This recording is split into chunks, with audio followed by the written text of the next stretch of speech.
Muy buenas noches, hermanos, que el Señor les bendiga. Estamos listos para poder compartir la palabra de Dios con ustedes en esta tarde-noche.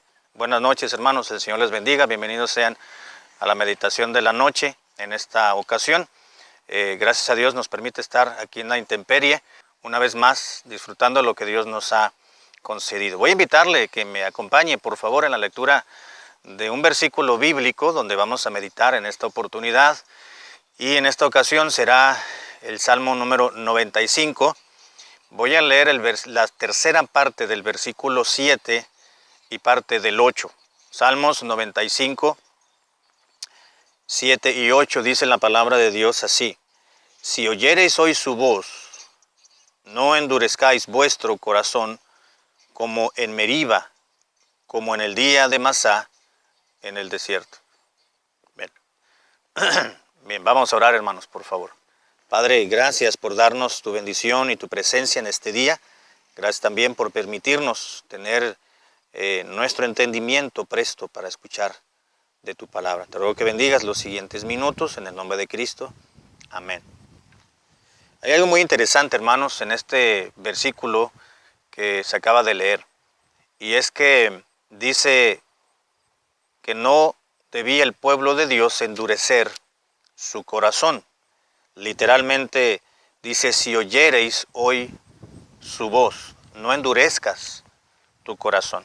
Es muy interesante el capítulo, o más bien el Salmo número 95, puesto que está dividido en dos partes. La primera nos está hablando de la adoración a Dios, como Dios hay que aclamarle, hay que bendecirle, hay que adorarle con alegría, con todo el corazón del pueblo del Señor, porque Dios es grande, por su inmensidad, por su omnipotencia, por su creación. Pero ya en el versículo, de los versículos 6 en adelante, todavía habla de la adoración a Dios, pero inmediatamente da un cambio brusco en cuanto al tenor que está llevando en el contexto. Esto quiere decir que ya de los versículos 7 en adelante, ya está hablando de otro tema, pareciera que no tiene relación, que no tiene continuidad con el tema con el cual comenzó, porque ahora está hablando acerca de una advertencia al pueblo de Dios a que no se endurezca el corazón como lo hicieron sus padres ancestrales.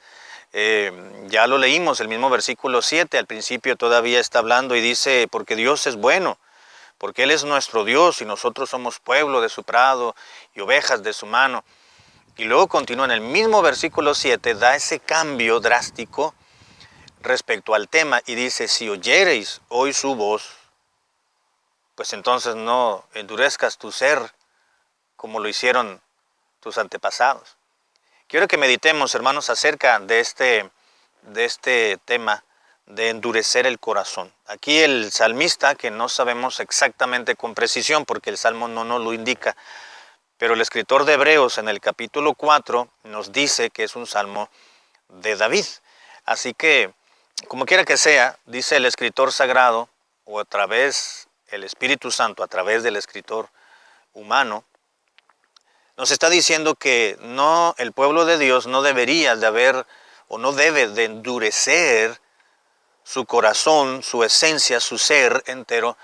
Y luego presenta algunas causas por las cuales un corazón se puede endurecer. Y esto es interesante, hermanos, porque puede ser que en algún momento de nuestra vida hemos estado tentados, quizás inconscientemente, y lamentablemente quizás algunos conscientemente, hayan endurecido su ser ante la presencia del Señor. Vamos a ver, dice en la Biblia: si oyereis hoy su voz, no endurezcáis vuestro corazón, dice la Biblia, como en el día de Masá en el desierto, donde me tentaron vuestros padres. Es la historia que está referenciando el escritor sagrado, la está tomando o tiene en mente un relato que encontramos en Éxodo capítulo 17, versículo 1 en adelante, donde el pueblo de Dios iba peregrinando en el desierto y de repente pues el abastecimiento de agua potable se les terminó.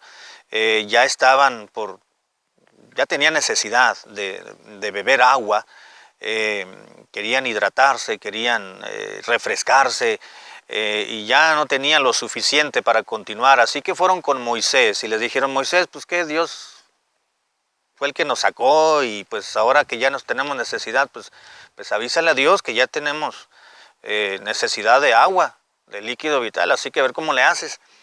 Así que le hicieron el reclamo a Moisés y Moisés va con Dios y le dice, Dios, pues ya me están reclamando otra vez, ahora ya les diste comida, ahora quieren agua. No sé qué voy a hacer con este pueblo, le dijo Moisés a Dios. Dios le contestó a Moisés y le dijo, tómate de algunos cuantos ancianos del pueblo y preséntate ante el pueblo, quienes te están reclamando, y diles que les vas a dar agua, que yo se los voy a dar.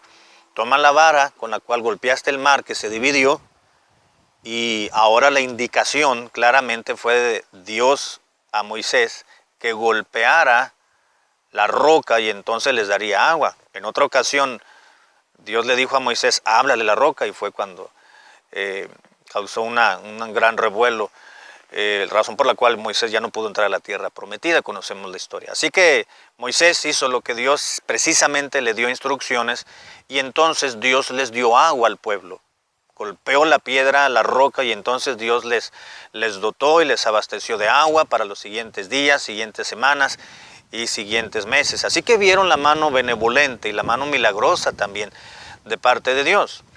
Así que a ese aspecto, a ese relato está haciendo referencia el escritor, donde dice allí en Masá o en Meriba, así se le conocía a esa parte del desierto, conocida como Refidim, en Éxodo capítulo 17, y dice la Biblia que Moisés, que escribió el libro de Éxodo, dijo ahí se le llamó Masá o Masa y Meriba, rencilla o rebelión, y probar, porque probaron a Dios.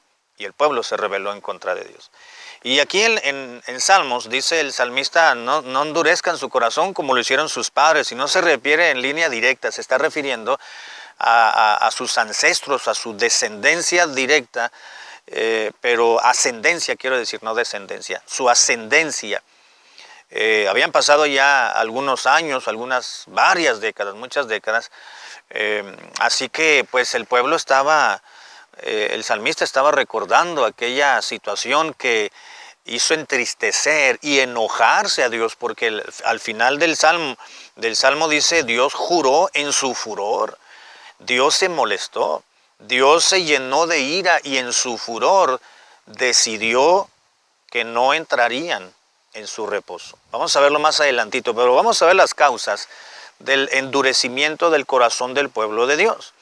En primer lugar, encontramos en el mismo versículo 9, la primera parte, dice, donde me tentaron vuestros padres. No endurezcas tu corazón como lo hicieron en Refidim, allá en Masá y en Meriba.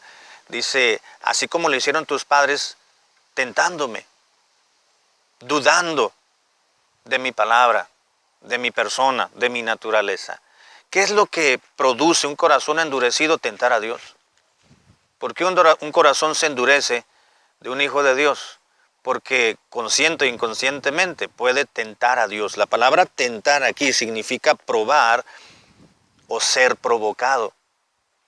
Así lo que está reclamando Dios al pueblo, o les reclamó Dios al pueblo, fue que el corazón de su pueblo se había endurecido porque tentaron al Señor, quisieron probarlo, y al probarlo lo estuvieron provocando a ira.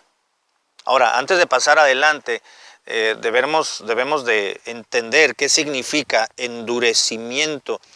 Cuando dice el salmista, aquí en el versículo 8, donde dice, no endurezcáis vuestro corazón. Endurezcáis es una palabra que se tradujo de su idioma original, que significa ser denso, ser duro o ser severo. Así que el pueblo de Dios fue duro con Dios, fue severo, dudó de su palabra, confundió, entendió mal, su forma de ser, su trato con Dios fue severo, fue denso, como dice aquí, fue tosco, fue brusco, y eso hizo molestar a Dios. ese corazón endurecido sencillamente se manifestó a través de la severidad del pueblo de Israel para con Dios. Le hablaron mal a Dios, le hablaron mal a Moisés, se endureció el pueblo, el corazón de ellos se ensoberbeció, exigieron en vez de pedir, gritaron, clamaron en vez de hablar, fueron a la defensiva, a la ofensiva con Moisés, en vez de decirle: Moisés, ¿cuándo será posible de que Dios nos lleve por algún lugar donde haya agua? Porque ya estamos teniendo los últimos abastecimientos, ya nos quedan muy pocos litros de agua, así que el pueblo está en necesidad y necesitamos hidratarnos, así que avísanos qué podemos hacer para poder encontrar el agua que necesitamos. No llegaron de esa manera, llegaron de una manera tosca y brusca, se endureció su corazón y entonces comenzaron a provocar a Dios a tentarle. Hay otra razón por la cual un corazón se endurece, y no solamente es porque provoca a Dios o porque tienta a Dios, sino porque, dice el mismo versículo 9, donde me tentaron vuestros padres y me probaron. Vieron mis obras, vieron mis milagros, pero no era la manera en que ellos debían de haberlo visto. La causa, lo que motivó, lo que originó que vieran los milagros que yo iba a hacer, no fue el móvil correcto, porque me tentaron, se endurecieron, me provocaron y me probaron. La palabra probar aquí, o la acción probar, significa sencillamente poner a prueba o examinar. Pusieron a prueba a Dios. Eso fue lo que le molestó a Dios. Ahora, Dios nos puede probar a nosotros, ciertamente. Dios nos puede examinar. Dios nos puede hacer una evaluación para mirar y saber cómo estamos en nuestro corazón, y para que eso refleje en el cristiano mismo cómo está en su relación con Dios, cómo va en su caminar diario con el Señor. Pero de ahí a que la criatura examine o ponga a prueba a su Creador, bueno, es una blasfemia y es un pecado tan grande que no debiera de suceder. Y esa fue la razón por la cual Dios se enfureció con su pueblo, porque no solamente el pueblo se puso hosco, tosco, brusco con Dios, se endureció, lo puso a prueba, lo provocó, sino que también el endurecer el corazón provoca el disgusto de Dios. Y con esto voy a terminar la reflexión. Dice el versículo 10, 40 años, dijo Dios, estuve disgustado con la nación. Y dije: pueblo es que divaga de corazón, no han conocido mis caminos. Por tanto, juré en mi furor, dijo Dios, que no entrarían en mi reposo. ¿Qué fue lo que se prometió Dios mismo a él? Dijo: no, este pueblo no vale la pena. Les estoy dando todo. Les estoy dando comida, les estoy dando bebida, les estoy dando carne, les estoy dando protección, los estoy defendiendo, los estoy protegiendo, los estoy capacitando, los estoy preparando para que entren a una tierra que fluye leche y miel, un lugar donde no conocen, donde siempre nacieron en esclavitud en Egipto. Así que los voy a dar un lugar propio, tendrán reposo, tendrán descanso, habrá bonanza en sus vidas. Pero este pueblo no entiende. 40 años, dice la Biblia, estuve disgustado con el pueblo, dice Dios. 40 años, hermano, 40 años. Es interesante, pero el término disgustar aquí, hermano, significa detestar o avergonzar. Quiere decir que la actitud que tuvo el pueblo de Dios con Dios, provocativa, que lo estaba examinando, lo estaba investigando, lo tentó, lo probó, lo provocó justamente porque el corazón de ellos se endureció. Dice que la consecuencia lógica inmediata de parte de Dios, pues obviamente, y la respuesta obvia de Dios fue que Dios los detestó. Dios se avergonzó de ellos como pueblo. Dijo: este pueblo no vale la pena. Todo lo que yo hice por ellos en Egipto, cómo se formaron, cómo se desarrollaron, cómo manifesté mi mano fuerte, y ahora me están actuando de esa manera tan severa. Y Dios comenzó a detestar al pueblo, de manera que 40 años duró el disgusto de Dios. ¿Sabe cuándo terminó el disgusto de Dios para con el pueblo? Cuando ellos se murieron. La reacción de Dios fue: ok, voy a eliminar a todos estos que estuvieron en Egipto y que salieron y que me provocaron y que endurecieron su corazón, todos ellos los voy a eliminar, pero solitos van a ir cayendo. 40 años los trajo dando vueltas en el desierto. Subían, bajaban entre pleitos, entre luchas, entre otros pueblos, entre otras tribus, entre enfermedades, entre mordidas y picaduras de serpientes, entre muerte por enfermedad o por causa natural o por causa extranatural, extraordinaria. El pueblo se fue muriendo y únicamente entraron al reposo de Dios, es decir, a la tierra prometida, ni Moisés mismo, ni Aarón, ni María, su hermana, su hermana de ellos.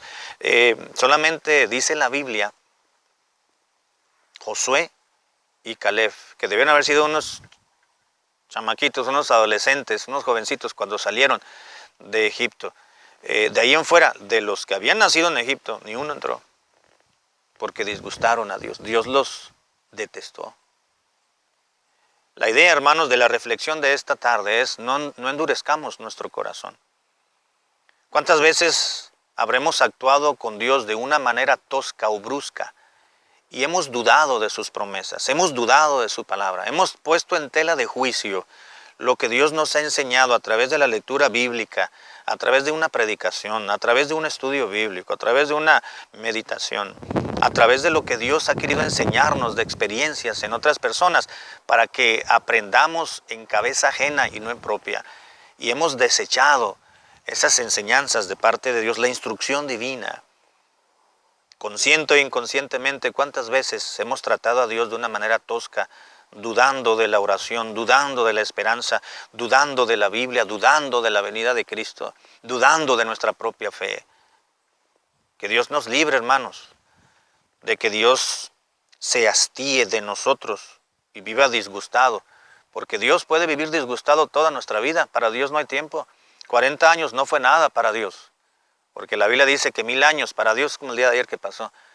Pero estar bajo el furor y el disgusto, la vergüenza y el ser detestados por Dios, hermano, debe de provocar una vida de lástima, de compasión y de indigencia. Que Dios nos guarde y Dios nos libre, muchachos y hermanos en Cristo. Que Dios nos guarde de provocar a Dios para que Dios nos deteste. Que Dios nos libre de endurecer nuestro corazón. Padre, gracias por esta expresión de instrucción y de advertencia para nuestras vidas. Líbranos, Señor, de actuar como el pueblo de Dios lo hizo en aquel entonces, para no tener a Dios en contra nuestra. Ayúdanos a vivir y es tener un corazón noble, sensible, sensitivo a la voz de Dios. En el nombre de Jesucristo. Amén.